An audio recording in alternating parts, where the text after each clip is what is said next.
Bengal safe Murshidabad জেলায় ফার্নিচারের জগতে এক পরিচিত ও প্রতিষ্ঠিত নাম। 57 বিবি সেন রোড, বহরমপুর, মুর্শিদাবাদ। শক্তিপুরের ঘটনায় পুলিশ প্রশাসনকে ধিক্কার জানিয়ে প্রতিবাদ মিছিল করল ভারতীয় জনতা পার্টি। এদিন বহরমপুরের বিভিন্ন এলাকা পরিক্রমা করে এই মিছিল। এদিনের বিক্ষোভ মিছিলে উপস্থিত ছিলেন বিজেপির দক্ষিণ জেলা সভাপতি শাখারফ সরকার সহ অন্যান্য বিজেপি নেতৃত্ব।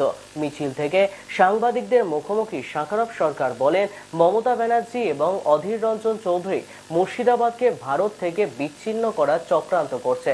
দুজনের উস্কানিমূলক বক্তব্যের জেরেই এই ঘটনা ঘটেছে।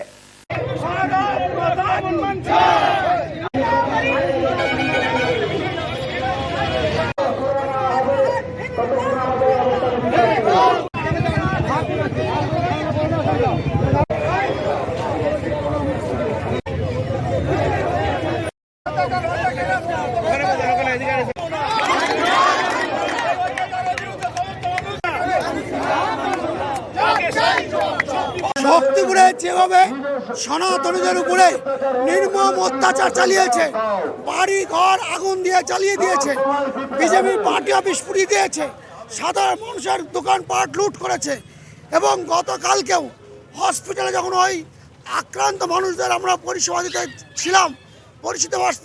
দেওয়ার সময় ছিলাম, তখন অকারণে অধীর রঞ্জন চৌধুরী সরাসরি আমার মুখে ঘুষি মারে। সেটা গোটা মিডিয়ার মাধ্যমে দুনিয়ার লোক দেখেছে। তার প্রতিবাদে আজ ভারতীয় জনতা পার্টি রাজপথে নেমেছে। আজ মুর্শিদাবাদ জেলায় সনাতনীদের অস্তিত্ব টিকিয়ে রাখা একটা সংশয় দেখা দিয়েছে। অধীর রঞ্জন চৌধুরীর উস্কানিমূলক মন্তব্য এবং মুখ্যমন্ত্রী মমতা ব্যানার্জির মন্তব্যের জন্য আজকে দাঙ্গা শুরু হয়েছে মুর্শিদাবাদে। আর এই দাঙ্গা ভারতীয় জনতা পার্টি যতদিন থাকবে এই দাঙ্গাকে বরদাস্ত করা যাবে না। এটা শ্যামাপ্রসাদের পার্টি। শ্যামাপ্রসাদ মুখার্জি বলেছিলেন এই মুর্শিদাবাদকে ভারতের সঙ্গে যুক্ত করেছে, আর মমতা ব্যানার্জি অধীর রঞ্জন চৌধুরী মুর্শিদাবাদকে ভারত থেকে বিচ্ছিন্ন করবার চক্রান্ত করছে। এটা বিজেপি কখনোই মানছে না।